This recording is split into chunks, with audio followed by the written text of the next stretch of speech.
Hi everyone, it's Meher and I'm back with part 2 of my favorite whimsical books. So I'm just gonna start with Notes from a Small Room by Ruskin Bond. What I find really charming about this collection of short stories is that how it came about is that he was looking through old drawers for a certain article and he came across like a bunch of his old short stories that he had written and that didn't get published anyway. He didn't use them, and he just came across these lying in some dusty drawers. So I find it really charming that he just put all of them together and compiled them into this one book. So I actually made a little note on one of my favorite passages. So this passage is from Sounds I Like to Hear, which is so sweet. Okay, so it says, with the voices of crickets and grasshoppers and little frogs, there is one melodious sound, a swift, repeated trill which I have never been able to trace to its source. Perhaps it's a little tree frog, or it may be a small green cricket, I shall never know. It's actually describing when he used to sit out at night, like during the rains or afterwards, and the entirety of the book is like this, like charming, and makes you want to go to the mountains and sit underneath a tree and just write. It's beautifully written, and I live where he does, in this place called Landor, which is in the foothills of the Himalayas, because my boarding school is there. And I have heard these sounds and I can relate to this book on a personal level, and I just like suggest this book for anybody just trying to relax. It's lovely. Okay, then the next one is, oh man, I love this one. Okay, The Bear and the Nightingale by Catherine Arden. This book is brilliant. It's okay. Okay, so oh, it's about this. It's basically a Russian folk tale, which is made into a proper story, and it's about this girl who is prophesized to help Winter.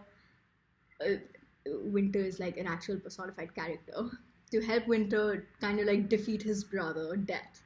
It's like Winter and Death are two different aspects of the same person, sort of. It's amazingly written. It's a little dark, but it's brilliant. And also the main character Vyasa, she is like practically my hero. She is this brilliant young woman. She's not conventional at all. Like, her throughout the book, she's constantly shattering the glass ceiling and she comes out triumphant. And I love this book, and I would just suggest you just sit down on some dark cold evening and power through this book. It's amazing.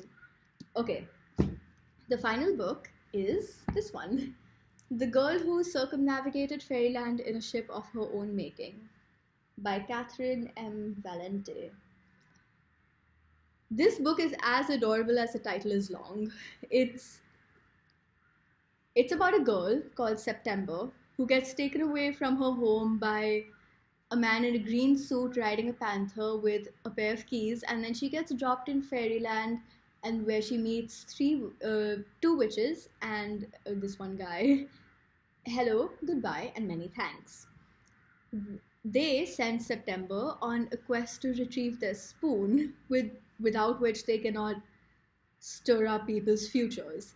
Along the way, September, who has always longed to have a sort of fairy tale quest of her own, meets a wyvern, which is a kind of dragon called A through L, because this is a very, very well read dragon, and he knows the entirety of the dictionary from the letters A to L, hence his name.